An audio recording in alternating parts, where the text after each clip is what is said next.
Bulletin की शुरुआत करते हैं बैनुल अक़वामी खबरों के साथ। बंधकों की रिहाई और 7 महीने की जंग के बीच सीज़फायर की एक और कोशिशों में हमास और इजरायल के नुमाइंदे काहिरा में बातचीत की टेबल पर वापस आ गए हैं।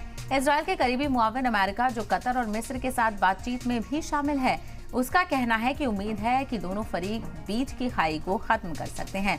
हालांकि हमास के अफसरान ने इजरायल को वार्निंग दी है कि काहिरा में बातचीत गाजा में अब भी 128 बंधकों को आजाद कराने का उनका आखिरी मौका होगा। इसके अलावा हमास के अफसर ओसामा हमदान ने ये भी वार्निंग दी है कि अगर इजरायल का रफा में फौजी हमला जारी रहा तो जंगबंदी मुआहिदा नहीं होगा। ये बयान ऐसे वक्त में सामने आया है जब इजरायल ने साउथ गाजा में रफा में टैंक भेजे हैं, मिस्र के साथ लगने वाली सरहद पर कब्जा कर लिया है। तो वहीं इजरायल के वज़ीर आज़म बेंजामिन नेतन्याहू का कहना है कि रफा क्रॉसिंग के गाजा इलाके पर सेना का कब्जा हमास को खत्म करने की सिमत में एक अहम कदम है। इजरायल का मानना है कि रफा वो जगह है जहां हमास की 4 बटालियन तैनात हैं। इजरायली वज़ीर दिफा योव गैलेंट के मुताबिक इजरायल साउथ गाजा के रफा शहर में तब तक अपने हमले जारी रखेगा जब तक कि हमास इस इलाके से खत्म नहीं हो जाता और वो बंधकों को रिहा नहीं कर देता। इजरायल ने अपने साथी ममालिक की वार्निंग को भी खारिज कर दिया है। तो वहीं अमेरिका का कहना है कि इजरायल को मिस्र से लगने वाली गाजा की रफा सरहद को फिर से खोलना होगा।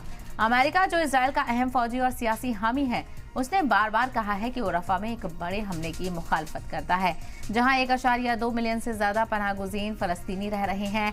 अमेरिका को इजरायल के इस बयान पर शक है कि जिसमें उसने कहा है कि मौजूदा ऑपरेशन एक तय दायरे और वक्त के लिए है। इजरायल के यकीन दहानी के बावजूद गाजा शहर के एक लोकल अस्पताल के मुताबिक इजरायली हवाई हमले में शहर में कम से कम 7 लोग मारे गए हैं और कई जख्मी बताए जा रहे हैं। तबाह हुए नॉर्थ शहर में एक अपार्टमेंट पर हुए हमले में एक ही परिवार के 7 लोगों की मौत हो गई, जबकि चश्मदीदों का कहना है कि गाजा पट्टी में कहीं और भी हमले हुए हैं, खासकर रफा के आसपास। दूसरी तरफ पेंटागन के मुताबिक जंग से मुतासिर गाजा में ज्यादा से ज्यादा इमदाद पहुंचाने की कोशिश में अमेरिकी फौज ने अपने गाजा हेल्प पोर्ट की तामीर का काम पूरा कर लिया है, लेकिन मौसम के हालात को देखते हुए ये अभी भी खतरनाक बना हुआ है।